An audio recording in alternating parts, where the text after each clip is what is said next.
What's going on, guys? JSGC here, and we are here for another Manchester City transfer update. We're rolling out daily Manchester City transfer updates, so if you want to stay in the loop with the latest Manchester City transfer news, then make sure you do subscribe, press that red button, press the bell, and put your push notifications on. Aiming for 15,000 subscribers at the time of recording this video. We are now less than 500 subscribers away, so any help towards that would be much appreciated. Don't forget, social media links in the description below and sliding across at the bottom of the screen if you want to go and follow me on my Twitter and Instagram. Email also in the description below too if you want to hit me up for any sponsorships for any videos or any general business inquiries. That you do leave a thumbs up on this video. Aiming for 300 likes or any help towards that again would be much appreciated, and let me know your thoughts in the comments below of these transfers. I'm always interested in what you do have to say.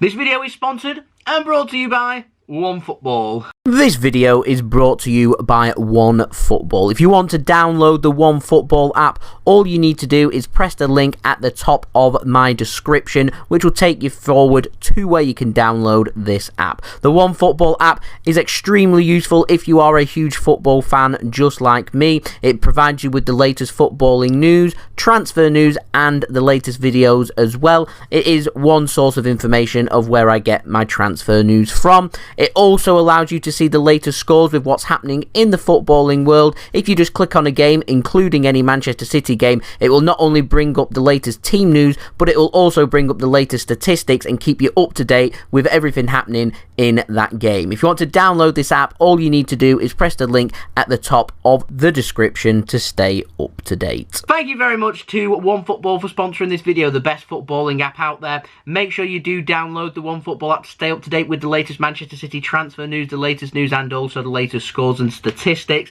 You can download the app through the link at the top of my description. Any help towards that will be much appreciated. Let's get on with this video. Contract, Kevin De Bruyne, interesting. Let's speak about it. Now, Paul Hurst at the Times has been reporting that Kevin De Bruyne is going to reject Manchester City's contract offer that has been put forward. Now, this was first broke by HLN in Belgium, who are reliable with all things Belgium. Kevin De Bruyne being from Belgium means that we're getting good word here that Kevin De Bruyne signing that new contract is not close to being done. It's previously been thought through Fabrizio Romano that Kevin De Bruyne was set to sign a new contract at Manchester City, which would see him become one of, if not the highest paid player at Manchester City. Apparently, though, according to this new article by The Times, Kevin De Bruyne, he's unhappy at the pace of negotiations going on. He's not even got an agent involved here. This is Kevin De Bruyne negotiating direct with Manchester City, and whilst Manchester City and Kevin De Bruyne remain relaxed about the situation, Kevin De Bruyne isn't happy at the pace of negotiations for a new contract. He also isn't happy with the proposal put forward by Manchester City. He's wanting more money from Manchester City. Apparently, Kevin De Bruyne developing an ego, and if I was Kevin De Bruyne, I'd probably be developing an ego as well, if I'm completely honest. He's saying that he wants more money from Manchester City. He wants it to reflect his importance to the Manchester City squad and how important he is for being one of the best players, if not the best player in the Premier League. And so he's wanting more money to a contract that would reflect him being one of the best players in the Premier League and also in the world. Now, to me, normally I would be criticising such a tactic, and I'd say to City, put your contract on offer there and simply walk away. And if they don't want to sign, then get rid. But this is Kevin De Bruyne, one of the best players in the world, a player that certainly improves Manchester City's squad. And I think De Bruyne does have a point. He should be the highest paid player at Manchester City because, in my opinion, he is the best player at Manchester City. He makes a difference to City when he's not playing, and when he does, he makes a difference. He can make something happen from absolutely nothing. He is a wonderful, fantastic, sensational player at Manchester City, and I think we should be doing everything that we can to keep him at Manchester City. And he's saying he wants a wage that reflects him being one of the best players in the Premier League. Well, Kevin De Bruyne is one of the best players in the Premier League. You don't want to be giving him pittance. You want him to be Manchester City's main man. If City want to keep De Bruyne at our club, then they're going to have to be working harder on the negotiations, and I think that's the point that Kevin De Bruyne is making. I think of De Bruyne, he says he's happy at Manchester City, will eventually sign a new contract.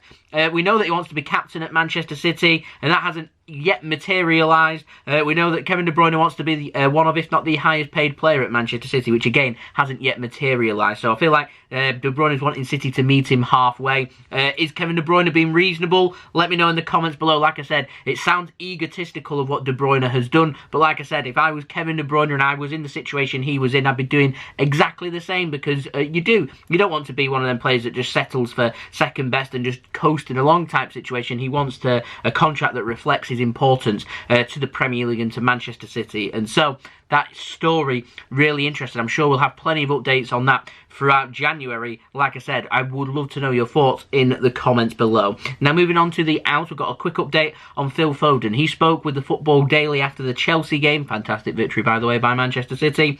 And they've asked if he's frustrated with the game time and asked him about the Real Madrid link, to which Phil Foden has said he's not frustrated at Manchester City in his game time. Says he needs to learn. There's lots of quality players at Manchester City. He says he needs to continue his development and improve and continue to work hard. Lovely attitude. That's Phil Foden completely killing the rumour of him joining Real Madrid and wanting to leave Manchester City, which is good news. Now, moving on to the ins, we've got an update on Harry Kane, and amid Manchester City's interest that we mentioned in just a couple of videos ago, the Independent are reporting that Spurs now are set to offer Harry Kane a new contract. Manchester City are believed to be looking for their long-term Sergio Aguero replacement. It is believed that Harry Kane is on the shortlist of players City are looking at. Lautaro Martinez, Kylian Mbappe and Erling Haaland are also believed to be on that list, and they are players that have been heavily linked with Manchester City in the past. Obviously, there's an abundance of players out there that's going to be linked with Manchester City between now and us actually signing an attacker. But it gives me plenty to talk about, so that's good news for content, and if you like the JSGC channel, so that's good. Now, moving on to our last story, time to address the Sergio Ramos rumours that's been going around. Now, ESPN have been reporting City are keeping an eye on Sergio Ramos as part of more defensive reinforcements that City are wanting to put in place. I presume this is in mind with Eric Garcia leaving Manchester City, which will come in the next 6 months or so, and Taylor Harwood-Bellis could be loaned out in the winter. If he does get loaned out, there's a good chance he could spend the whole of next season out on loan, which leaves Manchester City with 4 centre-backs. Fernandinho, another player that can cover at centre-back, leaving 2. It does leave us with John Stones, Ruben Diaz, Nathan Ake and Aymeric Laporte. And so City may be looking just for that one player can just rotate with Manchester City. And that man could well be Sergio Ramos, considering his contract is up this summer at Real Madrid, so it won't cost us any money. However, he would be very expensive in terms of wage. Apparently, Manchester City are happy to pay his wage, but Man City are fully expecting Sergio Ramos to sign a new contract extension at Real Madrid. So City are just showing interest and want to be kept up to date with things happening with regards to Sergio Ramos. No concrete moves being offered by Manchester City yet. City can offer Ramos a pre-contract agreement. Again, like I said, City are keeping an eye on negotiations between Real Madrid and Sergio Ramos. If talks break down, City then may want to step in. Ramos is a very highly rated player, is also a player that comes with a lot of wage and expectation. He's the type of player that would want to not only be leading a side and captaining a side, he'd be wanting to play near enough every single game as well. Can Man City promise that?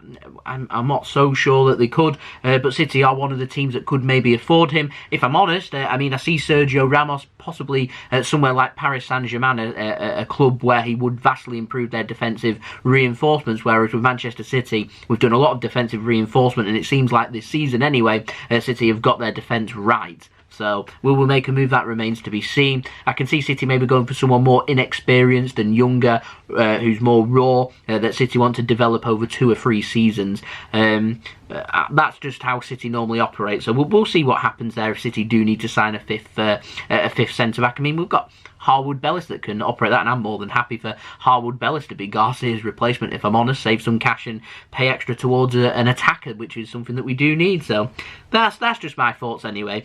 So yeah, thank you everyone for watching. It is much appreciated by me. Leave a thumbs up if you did enjoy this video. Aiming for 300 likes, so any help towards that would be much appreciated. Don't forget also to leave your thoughts in the comments below of these transfers. Sergio Ramos, yay or nay? Kevin De Bruyne rejecting his contract apparently. Let me know your thoughts of that in the comments below. Don't forget to subscribe as well if you're new around here. Press that red button, press the bell and put your push notifications on to stay in the loop with the latest Manchester City transfer news, daily Manchester City transfer updates. Aiming for 15k subscribers. Let's make it happen. Don't forget also social media links in the description below and sliding across at the bottom of the screen if you want to go and follow me on my Twitter and Instagram. Email also in the description below too if you want to hit me up for any sponsorships for any videos or any general business enquiries. Go and download OneFootball through the link at the top of my description as well if you want to help support the future content created on this channel. The best footballing app out there. Keep you up to date with the latest football scores, statistics, live league tables, lots of transfer news and latest news floating around. OneFootball, fantastic app. Go and check that out through the link at the top of my description. Thank you everyone for watching. I hope everyone is safe and well, and I'll see you all again tomorrow for the next daily Manchester City transfer update. So I've been JSGC. Peace. Ciao for now.